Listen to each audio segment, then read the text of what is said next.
Hello, this is Eric Smith. I'm the CEO of BHC, and over the last couple of weeks, we've really tried to bring you some experts in their field and educate everyone on COVID-19. And today, they asked me if I could find a restaurateur that could tell you about their experiences and maybe some opportunities in their company where we as service companies can get in there and help them. And I thought really hard, and I never thought I'd be doing this kind of interview, but I called the best restaurateur I knew, and he is actually extremely good. He's my younger brother, Brad Smith. And so, Brad, why don't you tell him a little bit about the Hickory Tavern and Char Bar 7? Good morning, everybody. My name is Brad Smith, and I am Eric's little brother, and very proud of that. So I want to thank him for allowing me to be on here. I own two restaurant companies. One called Hickory Tavern. We have 28 units scattered around 4 states and 10 different counties. And we have another brand called Char Bar 7 that is in 2 states and operates under 3 different counties. Hickory Tavern's been around 22 years, and Char Bar 7 has been around 6 years. Brad, as you went into the COVID-19, can you tell us a little bit about your experiences, what you did, and how you reacted?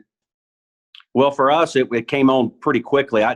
Hickory Tavern is a casual themed family restaurant with a passion for sports. And so this kind of all started for us when the NCAA or ACC and conference basketball tournaments started a domino effect of canceling. And it's sort of one after the other,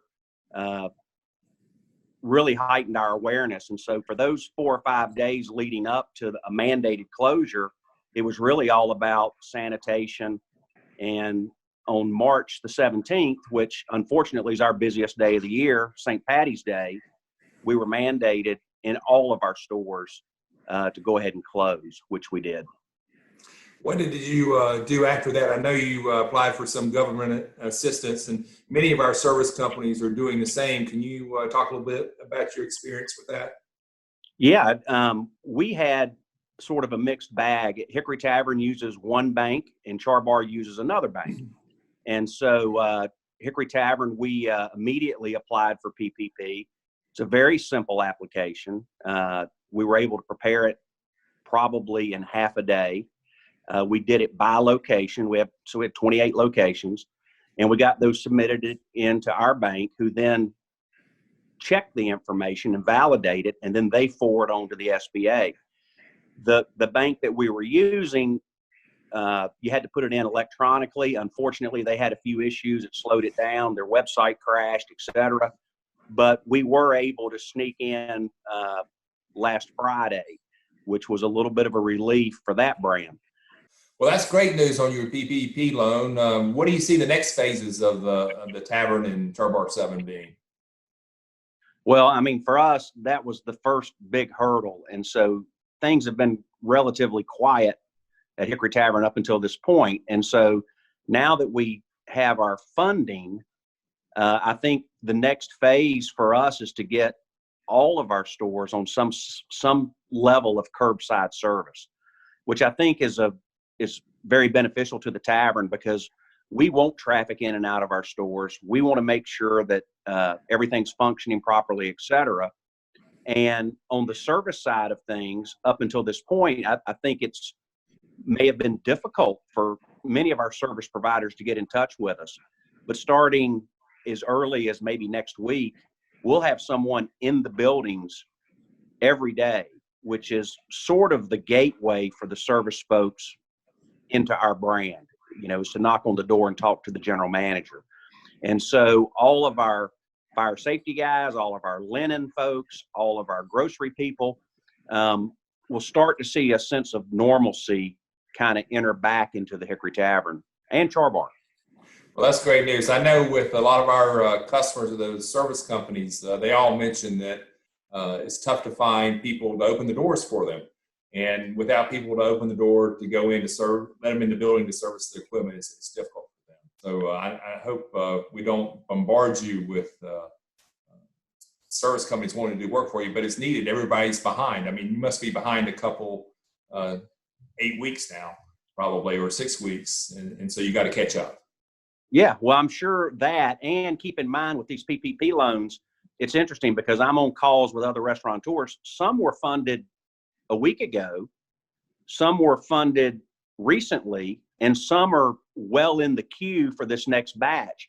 And so it's going to be a little bit of a staggering of entryways back into these stores.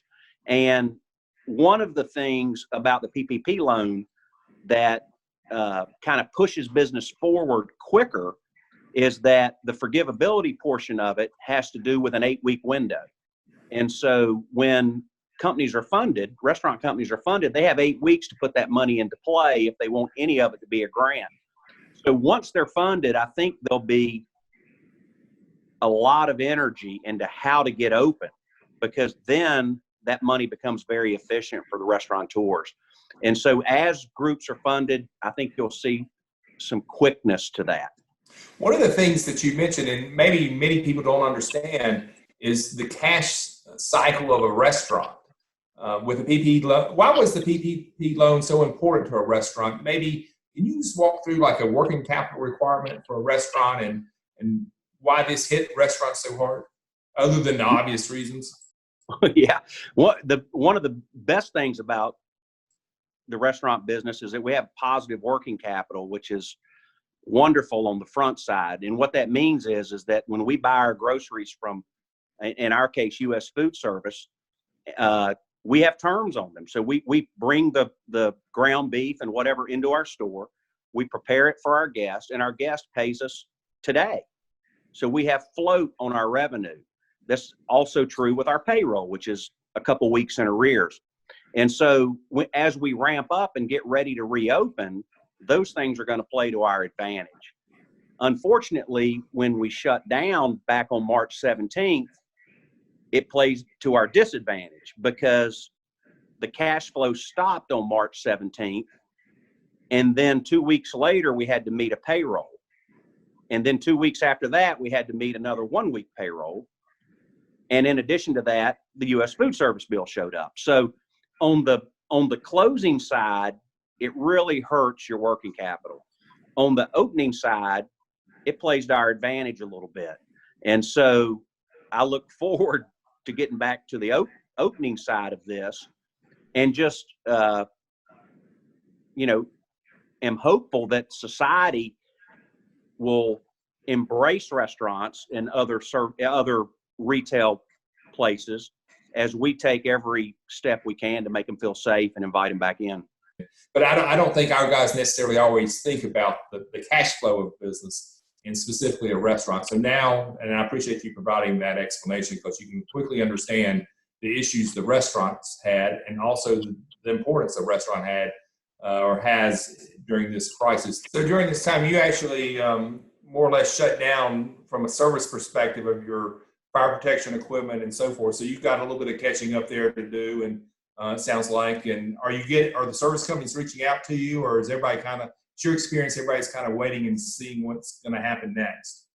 I have not heard much from any of our vendors in any way, shape, or form, unless we owed them some money. They work their way through here, but everybody else has been quiet at this point. I think it's a little bit of the fact that when this first started, there was some talk out there that maybe this was a 2-week thing or a 3-week thing, and if we can get to Easter, maybe that's an opening date. For our brand, we're probably looking at maybe end of May, 1st of June, and that's fairly imminent now.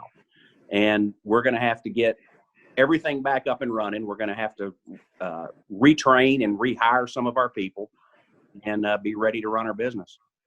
Well, thank you, Brad. I appreciate you taking the time to jump on the phone and do this interview. And I know everybody's busy this time of year and, well, during this crisis. And I really do appreciate it. And I hate to have to actually ask you to call in a favor for me to do this. So I owe you one, and I wish you well, and I'll talk to you soon. Thank you. Very good. My pleasure.